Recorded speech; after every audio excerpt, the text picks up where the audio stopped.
بسم اللہ الرحمن الرحیم۔ السلام علیکم، میں ہوں مشتاق منہاس اور میں نصرت جاوید۔ جی مشتاق صاحب، وہ ہو گیا جس کو روکنے کی میں آپ اپنے طور پر کوشش کر رہے تھے اور قوم بھی دعائیں مانگ رہی تھی، لیکن بہرحال وہ ہو گیا ہے۔ اور جیسے میں نے آپ کو اپنے لاسٹ پروگرام میں کہا تھا، جمعے کے دن بھی جمعرات میں بھی، کہ آج کے بعد سے تو یقینی طور پر میں نے یہ فیصلہ کیا ہے کہ میں کوئی اپنے گراں قدر خیالات، میں کوئی انالیسز پیش نہیں کیا کروں گا۔ وہ ذمہ داری، وہ اختیار، وہ قوت اور طاقت میں نے آپ کو سونپی۔ آج سے میں صرف اور صرف صحافت کیا کروں گا، آپ کو ایکسپلین کر کے جو میرے خیال میں ہوگا کہ شاید یہ یوں ہوا ہے، اس کی وجہ یہ ہے، دیٹس اٹ۔ میرا نہ کو خیال ہے نہ ہی کو خواب ہے۔ یہ اس کی کیا وجہ ہے؟ اس کی کیا وجہ ہوئی؟ یہ تو کوئی بات نہ ہوئی۔ بات یہ معاملہ یہ ہے کہ ہم نے تو کلیئر کر کے اپنے ناظرین کو، یہاں ہم جو بیٹھے، ہمارا ایک فرض ہے، ہمیں بتانا ہے ان کو کہ یہ کس وجہ سے ہوا اور یہ کس نے کیا، اور یہ یہاں پہ اچھا یا برا جس نے جو کردار ادا کیا ہے اس کو بھی بے نقاب کرنا ہمارا کام ہے۔ ہمارا کام مطلب یہ نہیں ہے کہ ہم انالیسس کریں۔ بے نقاب بھی کر لو گے نا مشتاق تو کچھ نہیں ہوگا۔ ایک نعرہ لگاتے ہیں، میں کم از کم لگاتا ہوں، اسٹیبلشمنٹ زندہ باد، عوام گھر پہ رہے۔ عوام کچھ نہیں ہوتے۔ بات دیکھو، اگر بیٹھ کے یہ ثابت کرنا ہو نا اس کے ذمہ دار کون ہے، تو سیدھا سادہ صاف لفظوں میں کون ہے؟ آصف علی زرداری۔ 3 مرتبہ جی معاہدہ کیا کہ ججوں کو بحال کرنا ہے، موصوف نے جج بحال نہیں کیے، بھاگ گئے، وعدے کر کے مکر گئے، بلکہ ایک روایت کے مطابق کہ قرآن شریف کو ضامن بنا کے کہا گیا۔ اب باتیں ساری کوئی بھی نہیں کر رہا ہے اصلی۔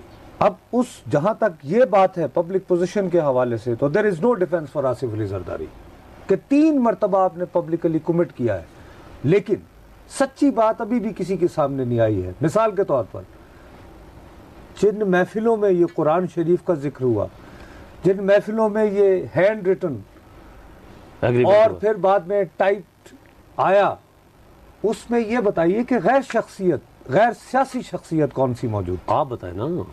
میں یہ بتائیں نا، یہ دونوں بتائیں، جو بھی ہے وہ بتائیں، زرداری صاحب بتائیں، میاں محمد نواز شریف صاحب بتائیں۔ میں آپ کو صرف یہ کہہ سکتا ہوں، میاں محمد نواز شریف تو اپنی تمام کوششوں، کاوشوں، منتوں، سماجت کے بعد، سب کچھ ہاتھ لگانے کے بعد، تھوڑی پہ سن کے سر پہ کہا کہ خدا کے لیے اس کو برقرار رکھو، لیکن آپ نے کہا کہ اسٹیبلشمنٹ زندہ باد، تو اسٹیبلشمنٹ کا اعلیٰ کار کون بنا؟ آصف علی زرداری بنے نا۔ تو یہ پھر بتانے کی بات ہے نا، میاں نواز شریف نہیں ہے۔ اسٹیبلشمنٹ جو ہے، میاں نواز شریف تو اقتدار سے باہر آگے وفاق میں، نہ صرف یہاں کی بلکہ ان کی جن سے آپ نے آج ابھی تھوڑی دیر پہلے تیل لینے بھیجا ہے، نہیں ان کا اتنا میری بات ان کا اتنا، اور امریکہ کو نہ بھولیے، امریکہ، اور اس کے بعد اگر اسٹیبلشمنٹ کی بات کرنی ہے، دیکھو جنرل پرویز مشرف چلا گیا ہے، اسٹیبلشمنٹ موجود ہے۔ وہ لوگ جنہوں نے افتخار چودھری کے خلاف حلف نامے دیے تھے، وہ ابھی تک آپ کی جو طاقت کا سٹرکچر ہے اس میں اہم عہدوں پر فائز ہیں۔ صرف ایک صاحب گئے ہیں جن کا نام تھا اعجاز شاہ، بریگیڈیئر اعجاز شاہ صاحب، سڈنی میں۔ باقی جو ہیں وہ سارے موجود ہیں، اور وہاں پر بھی وہ انہوں نے باخدا کوئی کہہ رہے ہیں، جو لوگ ہمیں بتا رہے ہیں، اب ان کا دروغ برگردن راوی کہ 2.5 ارب روپے کی پراپرٹی صرف خریدی ہے انہوں نے سڈنی میں ان دنوں میں۔ میرا جو گلہ ہے آصف علی زرداری صاحب سے اور ان کی جماعت سے وہ یہ ہے کہ ایک تو وہ اس بات کو آپ ڈیفینڈ نہیں کر سکتے کہ 3 مرتبہ انہوں نے پبلکلی کیا، ایک بات۔ دوسری بات یہ ہے کہ خدا کا واسطہ ہے یہ فالس پھنے خانیاں چھوڑیں۔ آپ آتے، آ کے تقریر کرتے، کہتے کہ بھائی جان مجھے فلاں فلاں فلاں فلاں نے یہ کہا، جنہوں نے استعفیٰ لے کر دیا ہے مجھے پرویز مشرف صاحب کا۔ ایک تو یہ کہ انڈیمنٹی تو پرویز مشرف کو کچھ نہیں کہا جائے گا، کچھ نہیں کہا جائے گا، ایک بات۔ اگر اور دوسرے جج بحال نہیں کرنے کیونکہ مسنگ کے معاملات ہیں، یہ معاملات ہیں کہ وہ یاد ہے جس دن ایمرجنسی لگائی تھی اس وقت کے chief of the army staff Pervez Musharraf نے نومبر 3 کو، تو پھر 7 ججوں نے بیٹھ کے فیصلہ کیا تھا اور یہ آرڈر کیا تھا کہ کوئی پرویز مشرف کا حکم نہ مانے 3 نومبر والا، اور ان میں سے سارے لوگ، میں پھر کہہ رہا ہوں، سوائے اعجاز شاہ کے، سارے ادھر ہی ہیں، سوائے اعجاز شاہ کے، تو اس کا ذمہ دار کون ہے؟ ایگزیکٹو اس کا ذمہ دار جناب آصف علی زرداری صاحب ہیں۔ کہہ رہا ہوں کہ امریکن نے جو نصر صاحب، آپ بھی جانتے ہیں اس چیز کو، امریکنز نے جو پوری پلاننگ کی اس کے جانے کے بعد بھی اے این پی آن بورڈ آئی امریکہ سے ہو کے، اور یہ بھی آپ لوگ کہہ رہے ہیں کہ سارا پیسہ سی آئی اے کا خرچ ہوا ہے الیکشن کے اندر۔ اس کے بعد اچھا برادر، مجھے یہ بتائیں کہ آپ کو بتایا اسفند یار ولی صاحب نے ہمارے سامنے کہا تھا کہ بغیرتی اور مصلحت میں تھوڑا سا فرق ہے، وہ بھی آپ بتائیں ہمیں کہ کہاں پہ مصلحت ہو رہی ہے۔ آپ کا سارا بھاشن اپنی جگہ، لیکن سب سے پہلے بات یہ ہے کہ آئی ایم لکی کہ ہمارے ساتھ ہیں سردار عطا اللہ مینگل صاحب، بالکل ان سے بات کر لیں کیونکہ وہ ان سے رابطہ ہمارا نہیں ہو پا رہا تھا۔ جی السلام علیکم سردار صاحب۔ ہلو سردار صاحب۔ جی السلام علیکم جی، آپ کو ہماری آواز کلیئرلی آ رہی ہے سردار صاحب؟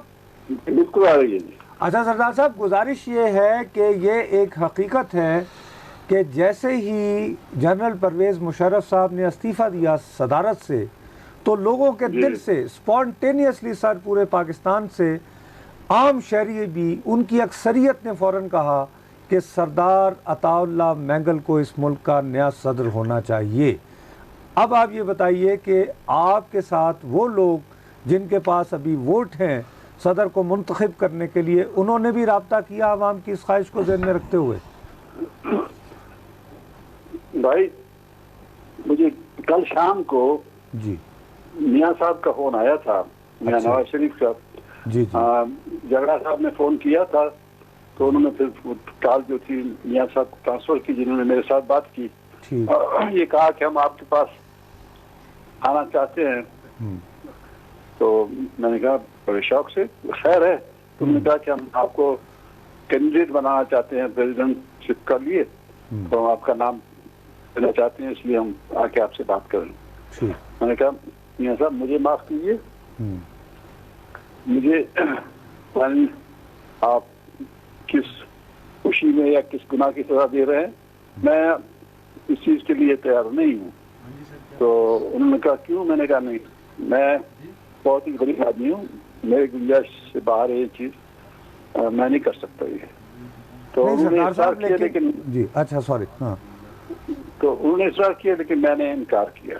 آخر میں انہوں نے کہا کہ اچھا اگر آپ نہیں کرتے ہیں تو پھر ہم اجازت دیجیے ہم آپ کے بیٹے کو، اختر کو، اس کے لیے نامزد کریں۔ میں نے کہا بھائی یہ چیزوں میں اپنے لیے پسند نہیں کرتا ہوں، اپنے بیٹے کے لیے کیسے پسند کروں گا؟ اچھا سردار صاحب یہ فرمائیے، آپ کی جو ہچکچاہٹ تھی اس کی وجہ یہ تھی کہ آپ نواز شریف صاحب کے کینڈیڈیٹ نہیں بننا چاہ رہے تھے؟ اگر فرض کریں آصف علی زرداری صاحب آپ سے رابطہ کرتے تو آپ شاید تیار ہو جاتے، یا اس صورت میں بھی انکار کرتے؟ یہ سب مل کے اگر مجھے کہتے جی تو بھی میں بے شک آپ آگے مجھ سے حلف لے لیجئے، پھر بھی میں تیار نہ ہوتا۔ کیوں کرتے سردار صاحب؟ جب عوام کی سپونٹینیس بے ساختہ بات آئی کہ ابھی بلوچستان میں جو ایلینیشن ہے، یہ غالباً جی میں بھی جب سے پولیٹکس کور کر رہا ہوں مینگل صاحب، یہ پہلا موقع ہے کہ میں نے پنجاب میں، NWFP میں، سندھ میں، کراچی میں بہت سارے کارنر سے بات آئی، سب نے کہا کہ جی سردار عطا اللہ مینگل کو اس ملک کا صدر ہونا چاہیے، اور اس سے بلوچستان کے جو دکھ اور درد اور زخم ہیں ان پہ بھی کچھ مرہم رکھنے کی ایک طرف ہم بڑھ سکتے ہیں۔ تو آپ پھر کیوں اتنا بددلی کا اظہار کر رہے ہیں؟ یہ ان لوگوں کی مہربانی ہے، ذرا نوازی ہے، جنہوں نے مجھے اس قابل سمجھا، لیکن مجھے وہ انشاء کا وہ شعر یاد آیا کہ لکھے رہے نگہتے بادے بہاری راہ الگ اپنی، تجھے اٹکھیلیاں سوجی ہم بیزار بیٹھے ہیں۔ تو آپ اتنے بیزار ہو چکے ہیں پاکستان کی سیاست اور اس کے سیاسی مستقبل سے، یا یہاں جو اقتدار کا کھیل ہے اس سے؟ کاش میں ٹیلی فون پہ بیان کر سکتا میرے بھائی۔ اچھا جی سردار صاحب، میں آپ سے صرف یہ پوچھنا چاہوں گا کہ آپ ظاہر نواز شریف صاحب اور آصف علی زرداری صاحب علیحدہ ہو چکے ہیں اتحاد سے، ایک سینئر پولیٹیشین کے طور پر آپ کیا سمجھتے ہیں کہ کیا 80s 90s کی سیاست دوبارہ اس پاکستان میں رائج ہونے جا رہی ہے، یا کچھ